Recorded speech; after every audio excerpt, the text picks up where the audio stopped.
അമൃത് Veni life quit presents daily news സായാഹ്ന വാർത്തകൾ powered by Pulimoottil silks KSFE in association with Joyalukkas. ഇത്തവണ first അടിക്കില്ലേ നമ്മള്?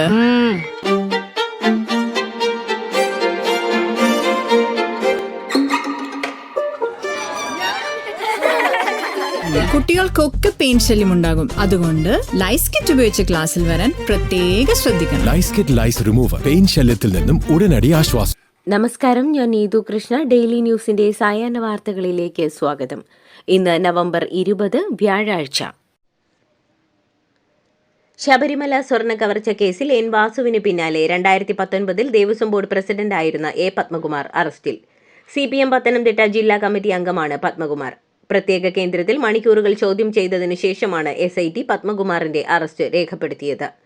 ശബരിമല ശ്രീകോവിലിന് മുന്നിലെ കട്ടിളപ്പടിയിലെ സ്വർണം കവർന്ന കേസുമായി ബന്ധപ്പെട്ടാണ് അറസ്റ്റ്. ഉണ്ണികൃഷ്ണൻ പോറ്റിക്ക് എല്ലാ ഒത്താശയും ചെയ്തു കൊടുത്തെന്ന് പത്മകുമാറാണെന്ന നിഗമനത്തിലാണ് SIT. ഇന്ന് രാവിലെയാണ് പത്മകുമാർ SITക്ക് മുന്നിൽ ചോദ്യം ചെയ്യലിനായി ഹാജരായത്. ശബരിമല സ്വർണ്ണ കവർച്ച കേസിൽ മുൻ ദേവസ്വം കമ്മീഷണർ എൻ വാസുവിനെ പ്രത്യേക അന്വേഷണ സംഘത്തിന്റെ കസ്റ്റഡിയിൽ വിട്ടു. രാവിലെ 11 മണിക്ക് കസ്റ്റഡി അപേക്ഷ പരിഗണിച്ച കൊല്ലം വിജിലൻസ് കോടതി വൈകിട്ട് 4 മണിവരെ വാസുവിനെ കസ്റ്റഡിയിൽ നൽകുകയായിരുന്നു. കൊട്ടാരക്കര സബ് ജയിലിൽ കഴിയുന്ന വാസുവിനെ വൻ പോലീസ് സുരക്ഷയിലാണ് കോടതിയിൽ എത്തിച്ചത്. കസ്റ്റഡിയിൽ വാങ്ങിയ വാസുവുമായി പോയ പോലീസ് വാഹനത്തിനു മുന്നിൽ BJP പ്രവർത്തകർ പ്രതിഷേധിച്ചു. ശബരിമല തീർത്ഥാടകരുടെ സുരക്ഷ ഉറപ്പാക്കണമെന്നാവശ്യപ്പെട്ട് കർണാടകത്തിന്റെ കത്ത്. കേരള ചീഫ് സെക്രട്ടറിക്കാണ് കർണാടക സർക്കാർ കത്തയച്ചിരിക്കുന്നത്. മതിയായ സുരക്ഷയും ഗതാഗത സൗകര്യവും ഉറപ്പാക്കണമെന്നാണ് കത്തിൽ ആവശ്യപ്പെടുന്നത്. ലക്ഷക്കണക്കിന് അയ്യപ്പ ഭക്തരാണ് കർണാടകയിൽ നിന്ന് എത്തുന്നതെന്നും തീർത്ഥാടകരുടെ സുരക്ഷ ഉറപ്പാക്കാൻ നടപടി വേണമെന്നും കത്തിൽ പറയുന്നു. കർണാടക ചീഫ് സെക്രട്ടറിയാണ് കത്തയച്ചത്. ശബരിമല ദർശനത്തിന് അനുവദിക്കുന്ന സ്പോട്ട് ബുക്കിംഗ് 5000 നിജപ്പെടുത്തി. ഹൈക്കോടതി നിർദ്ദേശത്തെ തുടർന്നാണ് തീരുമാനം. നിലയ്ക്കൽ വണ്ടിപ്പെരിയാർ കേന്ദ്രങ്ങളിൽ മാത്രമാകും സ്പോട്ട് ബുക്കിംഗ് ലഭ്യമാകുക. പമ്പ, എരുമേലി, ചെങ്ങന്നൂർ എന്നിവിടങ്ങളിലെ സ്പോട്ട് ബുക്കിംഗ് താൽക്കാലികമായി നിർത്തിവെച്ചു. നവംബർ 24 വരെയാണ് നിലവിൽ നിയന്ത്രണങ്ങൾ ഏർപ്പെടുത്തിയിരിക്കുന്നത്. ടാക്സ് അടയ്ക്കാതെ തിരുവനന്തപുരത്ത് നിന്നോടുന്ന അന്തർ സംസ്ഥാന ബസ്സുകൾ കണ്ടെത്താൻ മോട്ടോർ വാഹന വകുപ്പ് പരിശോധന തുടങ്ങി. ജില്ലയിൽ കഴക്കൂട്ടത്തുൾപ്പെടെ 3ഇടത്തായി നടത്തിയ പരിശോധനകളിൽ 10ഓളം ബസ്സുകളാണ് പിടികൂടിയത്. കഴക്കൂട്ടത്ത് നിന്ന് പിടികൂടിയ 3 ബസ്സുകൾക്ക് മാത്രം 10 ലക്ഷം രൂപയിലധികമാണ് മോട്ടോർ വാഹന വകുപ്പ് പിഴ ചുമത്തിയത്. അന്തർ സംസ്ഥാന സർവീസുകൾ നടത്തുന്ന പല ബസ്സുകളും ടാക്സ് അടക്കാതെയാണ് ഓടുന്നതെന്ന പരാതിയുടെ അടിസ്ഥാനത്തിലായിരുന്നു ഇന്നലെ രാവിലെ മുതൽ മോട്ടോർ വാഹന വകുപ്പ് പരിശോധന ആരംഭിച്ചത്. തിരുവനന്തപുരം കോർപ്പറേഷൻ മുട്ടട വാർഡിലെ UDF സ്ഥാനാർത്ഥി വൈഷ്ണവ് സുരേഷിന്റെ പേര് വോട്ടർ പട്ടികയിൽ നിന്ന് നീക്കം ചെയ്യാൻ CPM ക്രിമിനൽ ഗൂഢാലോചന നടത്തിയെന്ന് പ്രതിപക്ഷ നേതാവ് VD സതീശൻ. തിരുവനന്തപുരത്തെ 2 പ്രധാന CPM നേതാക്കൾക്ക് ഗൂഢാലോചനയിൽ നേരിട്ട് പങ്കുണ്ടെന്നും കോർപ്പറേഷനിലെ CPMകാരായ ചില ഉദ്യോഗസ്ഥർ കൂടി ഈ ക്രിമിനൽ പ്രവൃത്തിയിൽ പങ്കാളികളാണെന്നും സതീശൻ പറഞ്ഞു. ഇതേക്കുറിച്ച് തെരഞ്ഞെടുപ്പ് കമ്മീഷൻ സമഗ്രമായി പരിശോധിക്കണമെന്നും അന്വേഷണത്തിന് പ്രത്യേക സംഘത്തെ നിയോഗിക്കണമെന്നും അല്ലെങ്കിൽ UDF നിയമ നടപടി സ്വീകരിക്കുമെന്നും അദ്ദേഹം കൂട്ടിച്ചേർത്തു. മുൻ MLA അനിൽ അക്കര പഞ്ചായത്ത് തെരഞ്ഞെടുപ്പിൽ കോൺഗ്രസ് സ്ഥാനാർത്ഥിയാകും. അടാട്ട് ഗ്രാമപഞ്ചായത്തിലെ 15ാം വാർഡിലാണ് അനിൽ അക്കര മത്സരിക്കുക. വടക്കാഞ്ചേരി മുൻ MLAയാണ് അനിൽ അക്കരെ.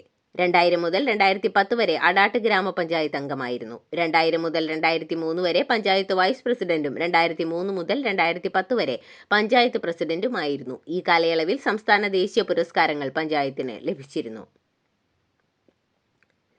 കാസർഗോഡ് കോൺഗ്രസിൽ സീറ്റ് തർക്കത്തെ തുടർന്ന് DCC വൈസ് പ്രസിഡന്റും കർഷക വിഭാഗം നേതാവും DCC ഓഫീസിൽ പരസ്പരം ഏറ്റുമുട്ടി.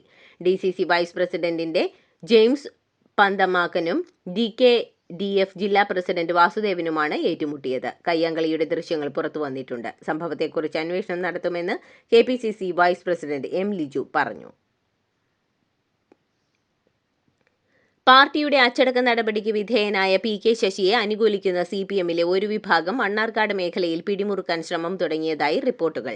പാർട്ടിയുമായി പരസ്യ പോരിനിറങ്ങിയതാണ് നീക്കം. തദ്ദേശ തെരഞ്ഞെടുപ്പിൽ PK ശശി അനുകൂല വിഭാഗത്തിന്റെ ജനകീയ മതേതര മുന്നണി സ്ഥാനാർത്ഥികൾ ഇന്ന് നാമനിർദ്ദേശ പത്രിക നൽകും. മണ്ണാർക്കാട് നഗരസഭയിൽ 10 സീറ്റുകളിൽ മത്സരിക്കാനാണ് നീക്കം. മുൻ ബ്രാഞ്ച് സെക്രട്ടറി മുതൽ ലോക്കൽ കമ്മിറ്റി അംഗം വരെ ജനകീയ മതേതര മുന്നണി സ്ഥാനാർത്ഥികളായി രംഗത്തുണ്ട്.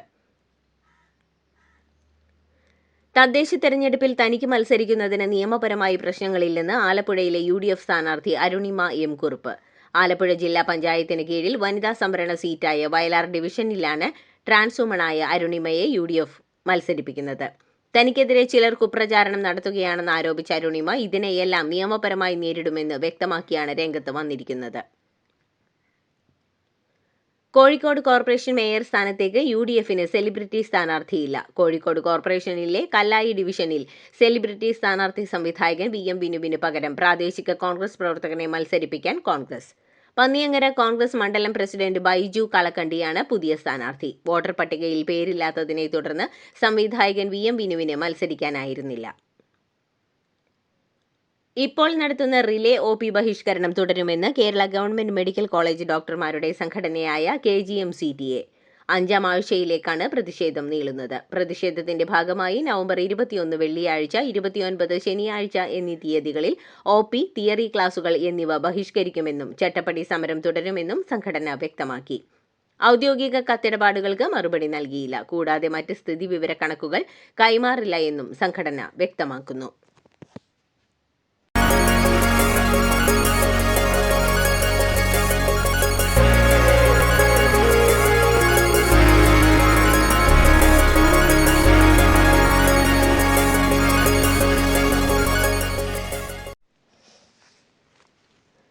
ഗുരുതര ആരോപണങ്ങളുമായി ചീഫ് ജസ്റ്റിസ് ഹൈക്കോടതി അഭിഭാഷക അസോസിയേഷൻ പ്രസിഡന്റിന്റെ കത്ത്. ബാർ അസോസിയേഷൻ വാർഷിക യോഗത്തിൽ നിന്ന് 30 ജഡ്ജിമാർ കൂട്ടത്തോടെ വിട്ടുനിന്നു. ഇത് ജഡ്ജിമാർക്കിടയിലെ യൂണിയൻ വൽക്കരണമെന്ന് ഹൈക്കോടതി അഭിഭാഷകർക്കിടയിൽ അഭിപ്രായമുണ്ട്. എന്നാൽ ഹൈക്കോടതി അഭിഭാഷകരുടെ പൊതുനിലപാടല്ല കത്തിലുള്ളതെന്ന് ഹൈക്കോടതി അഭിഭാഷക association secretary advocate MR Nandakumar അറിയിച്ചു. എയ്ഡഡ് സ്കൂൾ നിയമനങ്ങളുമായി ബന്ധപ്പെട്ട് വിദ്യാഭ്യാസ വകുപ്പിൽ വൻ അഴിമതിയെന്ന് വിജിലൻസിന്റെ ഓപ്പറേഷൻസ് ബ്ലാക്ക് ബോർഡ് റെയ്ഡിൽ കണ്ടെത്തി. മിന്നൽ പരിശോധനയിലാണ് വ്യാപക അഴിമതിയും ക്രമക്കേടുകളും കണ്ടെത്തിയത്. സ്ഥലം മാറ്റ അപേക്ഷകൾക്കും ഭിന്നശേഷി സംവരണ നിയമങ്ങൾക്കും കൈക്കൂലി വാങ്ങുന്നുവെന്നും കൈക്കൂലി കൈപ്പറ്റാൻ ഫയലുകളിൽ അനാവശ്യ താമസം വരുത്തുന്നുവെന്നും കണ്ടെത്തിയിട്ടുണ്ട്. നാടിനെ നടുക്കിയ ഇലന്തൂർ നരബലി നടന്ന് വർഷം 3 കഴിഞ്ഞിട്ടും കേസിന്റെ വിചാരണ തുടങ്ങിയില്ല. പ്രോസിക്യൂട്ടറെ നിയമിക്കുന്നതിലെ കാലതാമസമാണ് വിചാരണയുടെ അനിശ്ചിതത്വത്തിൽ എത്തിക്കുന്നത്. ഇതിനിടെ കേസിലെ പ്രതികൾ നൽകിയ ജാമ്യാപേക്ഷ കോടതി അടുത്ത മാസം 6 പരിഗണിക്കും. നടിയെ ആക്രമിച്ച കേസ് കൊച്ചിയിലെ വിചാരണ കോടതി ഇന്ന് വീണ്ടും പരിഗണിക്കും. അന്തിമവാദം പൂർത്തിയാക്കിയ കേസിൽ പ്രോസിക്യൂഷൻ ആരോപണങ്ങളിലെ സംശയ നിവാരണം അവസാന ഘട്ടത്തിലാണ്. കേസിന്റെ വിധി പറയുന്ന തീയതി ഉടൻ അറിയിക്കും. എറണാകുളം പ്രിൻസിപ്പൽ സെഷൻസ് കോടതി ജഡ്ജിയാണ് കേസിൽ വിധി പറയുന്നത്. പൾസർ സുനി 1ാം പ്രതിയായ കേസിൽ നടൻ ദിലീപാണ് 8ാം പ്രതി.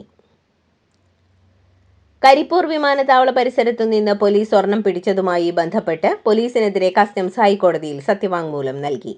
വിമാനത്താവളം കസ്റ്റംസിന്റെ നിയന്ത്രണത്തിലുള്ള പ്രദേശമാണെന്നും ഇവിടെ കയറി പോലീസ് സ്വർണം പിടിച്ചത് പരിധി വിട്ടുള്ള നടപടിയാണെന്നും കസ്റ്റംസ് ഏരിയയിൽ സ്വർണം പിടിക്കാൻ പോലീസിന് അധികാരമില്ലെന്നുമാണ് കോഴിക്കോട് കസ്റ്റംസ് ഡെപ്യൂട്ടി കമ്മീഷണർ സത്യവാങ്മൂലത്തിൽ അറിയിച്ചിട്ടുള്ളത്. ബീഹാർ മുഖ്യമന്ത്രിയായി 10ാം തവണയും നിതീഷ് കുമാർ സത്യപ്രതിജ്ഞ ചെയ്ത് അധികാരമേറ്റു. ഗവർണർ ആരിഫ് മുഹമ്മദ് ഖാൻ സത്യവാചകം ചൊല്ലിക്കൊടുത്തു. പാറ്റ്നയിലെ ഗാന്ധി മൈതാനത്ത് ചടങ്ങുകൾ നടന്നു. പ്രധാനമന്ത്രി നരേന്ദ്രമോദി, കേന്ദ്രമന്ത്രിമാർ, NDA ഭരിക്കുന്ന സംസ്ഥാനങ്ങളിലെ മുഖ്യമന്ത്രിമാർ തുടങ്ങിയവർ ചടങ്ങിൽ പങ്കെടുത്തു. സാമ്രാട്ട് ചൌധരി ഉപമുഖ്യമന്ത്രിയായും ചുമതലയേറ്റു. 1990 മുതൽ 15 വർഷം നീണ്ട RJDയുടെ ഭരണത്തിനു ശേഷം 2005 മുതൽ ബീഹാറിനെ നയിക്കുന്ന ഭരണാധികാരിയാണ് നിതീഷ് കുമാർ. കരൂർ ദുരന്തത്തിന് ശേഷം നിർത്തിവെച്ച സംസ്ഥാന പര്യടനം വീണ്ടും തുടങ്ങാനൊരുങ്ങി നടനും തമിഴകം വെട്രി കഴകം അധ്യക്ഷനുമായ വിജയ്.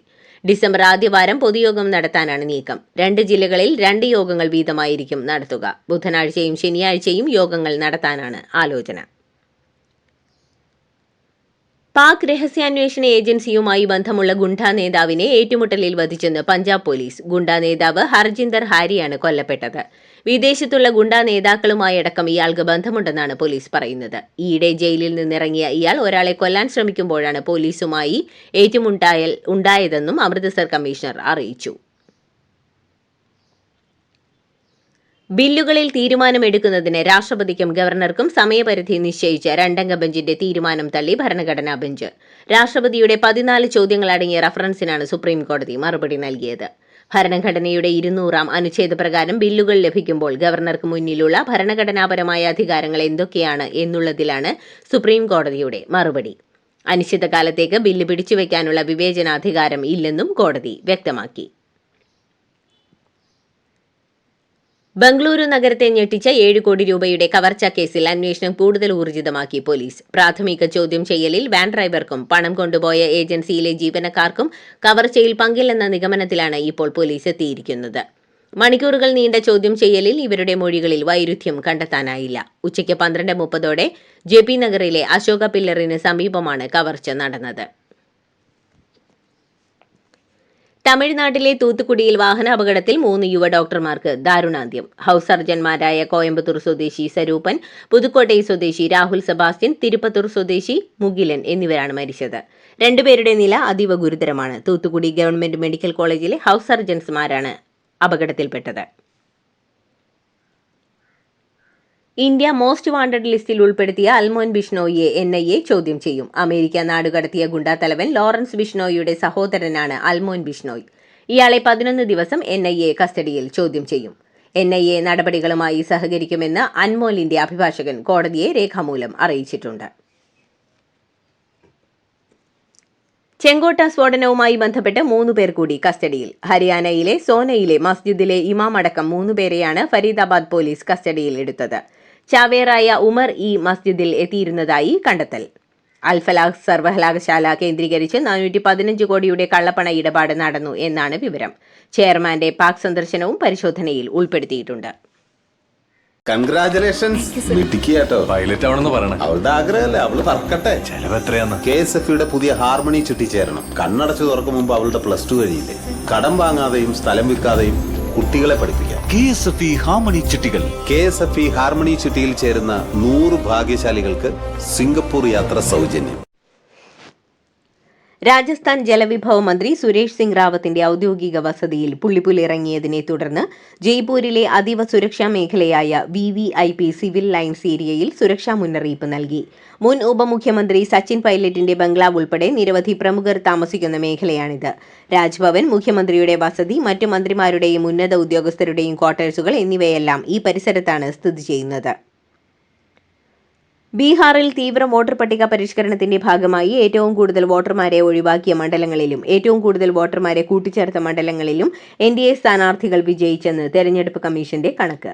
ഏറ്റവും കൂടുതൽ പേരെ ഒഴിവാക്കിയ ഗോപാൽഗഞ്ചിൽ തുടർച്ചയായ 5ാം തവണയും BJP ജയിച്ചു. 1,00,000 പേരെ ഒഴിവാക്കിയ പൂർണിയ, മോതിഹാരി എന്നിവിടങ്ങളിലും BJPയാണ് ജയിച്ചത്. കർണാടകയിലെ സർക്കാർ സ്കൂളുകളിലെ കുട്ടികളുടെ പ്രവേശനം വർദ്ധിപ്പിക്കുന്നതിനായി സ്കൂൾ വിദ്യാഭ്യാസ സാക്ഷരതാ വകുപ്പ് പുതിയ പദ്ധതി പ്രഖ്യാപിച്ചു. പ്രവേശനത്തിൽ ഗണ്യമായ നേട്ടമുണ്ടാക്കുന്ന സ്കൂൾ മേധാവികൾക്കും വകുപ്പ് തല ഉദ്യോഗസ്ഥർക്കും വിദേശ പഠന യാത്രകളാണ് വാഗ്ദാനം ചെയ്തിട്ടുള്ളത്. 2026-27 അധ്യയന വർഷത്തിൽ മുൻ വർഷത്തെ അപേക്ഷിച്ച് സർക്കാർ സ്കൂളുകളിലും PU കോളേജുകളിലും പ്രവേശനം കുറഞ്ഞത് 15% വർദ്ധിപ്പിക്കണമെന്നതാണ് ലക്ഷ്യം. കർണാടകയിലെ മുഖ്യമന്ത്രി പദവിക്കായി സമ്മർദ്ദം ശക്തമാക്കാൻ DK ഗ്രൂപ്പ്. KPCC പ്രസിഡന്റ് സ്ഥാനമൊഴിയാൻ DK ശിവകുമാർ സന്നദ്ധത പ്രകടിപ്പിച്ചു. ഒരു പദവിയിലും ദീർഘകാലം തുടരുന്നത് ശരിയല്ലെന്ന് DK പറഞ്ഞു. സിദ്ധരാമയ്യക്കെതിരെ അദ്ദേഹം പരോക്ഷ വിമർശനം ഉന്നയിച്ചു. പാർട്ടിയിൽ ശക്തമായി പ്രവർത്തിക്കുന്നതിനാൽ പദവി ആവശ്യപ്പെടുന്നത് സ്വാഭാവികമാണെന്നും അദ്ദേഹം പറഞ്ഞു. 2.5 കൊല്ലത്തിന് ശേഷം മുഖ്യമന്ത്രി മാറ്റമെന്ന ഉടമ്പടി തെറ്റിച്ചതിൽ DK ശിവകുമാറിന് അമർഷമുണ്ട്. തെരുവ് നായ ആക്രമണത്തിന് നഷ്ടപരിഹാരം പ്രഖ്യാപിച്ച് ഉത്തരവിറക്കി കർണാടക സർക്കാർ. നായയുടെ കടിയേൽക്കുന്നവർക്ക് 3,500 രൂപ വീതം നൽകും. മരണം സംഭവിക്കുകയോ പേവിഷബാധ ഏൽക്കുകയോ ചെയ്താൽ 5 ലക്ഷം രൂപ നഷ്ടപരിഹാരം ലഭിക്കും. നഷ്ടപരിഹാര വിതരണത്തിനായി പ്രത്യേക കമ്മിറ്റി രൂപീകരിക്കാനും സർക്കാർ തീരുമാനിച്ചിരിക്കുകയാണ്. അതുപോലെ തന്നെ പാമ്പുകടിയേറ്റവർക്കും സൗജന്യ ചികിത്സ നൽകും. പ്രധാനമന്ത്രി നരേന്ദ്രമോദിയെ പ്രശംസിച്ച ശശി തരൂരിനെതിരെ രൂക്ഷ വിമർശനവുമായി സന്ദീപ് ദീക്ഷിത്. ശശി തരൂരിനെ അവസരവാദിയെന്ന് കുറ്റപ്പെടുത്തിയ അദ്ദേഹം തരൂർ എന്തിനാണ് ഇപ്പോഴും കോൺഗ്രസിൽ നിൽക്കുന്നതെന്നും ചോദിച്ചു. സ്വന്തം പാർട്ടിയുടെ നയങ്ങളേക്കാൾ നല്ലതാണെന്ന് തോന്നുന്നുണ്ടെങ്കിൽ നിങ്ങൾ അക്കാര്യത്തിൽ ഒരു വിശദീകരണം നൽകണമെന്നും അത് ചെയ്യുന്നില്ലെങ്കിൽ നിങ്ങൾ ഒരു അവസരവാദിയാണെന്നുമായിരുന്നു സന്ദീപ് ദീക്ഷിത്തിന്റെ വിമർശനം.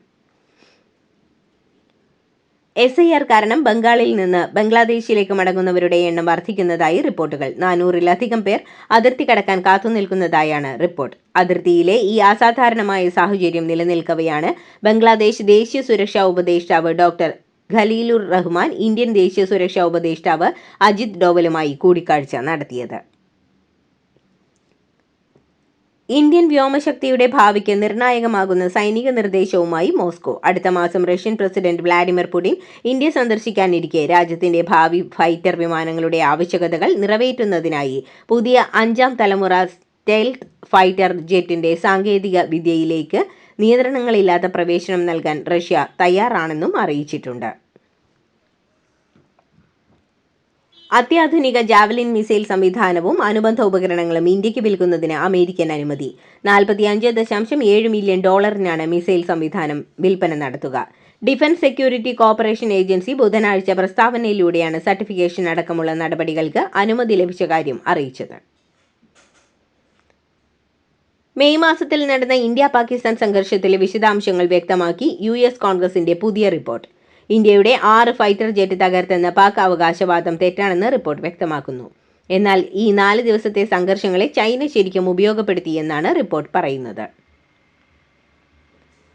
350% തീരുവ ചുമത്തുമെന്ന് ഇരു രാജ്യങ്ങളെയും ഭീഷണിപ്പെടുത്തിയാണ് ഇന്ത്യയും പാകിസ്ഥാനും തമ്മിലുള്ള സംഘർഷം പരിഹരിച്ചതെന്ന് US president Donald Trump. Indian പ്രധാനമന്ത്രി നരേന്ദ്രമോദി തന്നെ ഫോണിൽ വിളിച്ച് ഞങ്ങൾ യുദ്ധത്തിലേക്ക് കടക്കുന്നില്ല എന്ന് പറഞ്ഞുവെന്നും ട്രംപിന്റെ അവകാശവാദം. ട്രംപിന്റെ ഇടപെടൽ വാദം തുടർച്ചയായി തള്ളുകയാണ് ഇന്ത്യ. മേയർ സൊഹ്റാൻ മംദാനിയെ സന്ദർശിക്കാൻ US president Donald Trump. November 21 വെള്ളിയാഴ്ച വൈറ്റ് ഹൌസിൽ വെച്ച് ഇരുവരും കണ്ടുമുട്ടുമെന്ന് ട്രംപ് അറിയിച്ചു.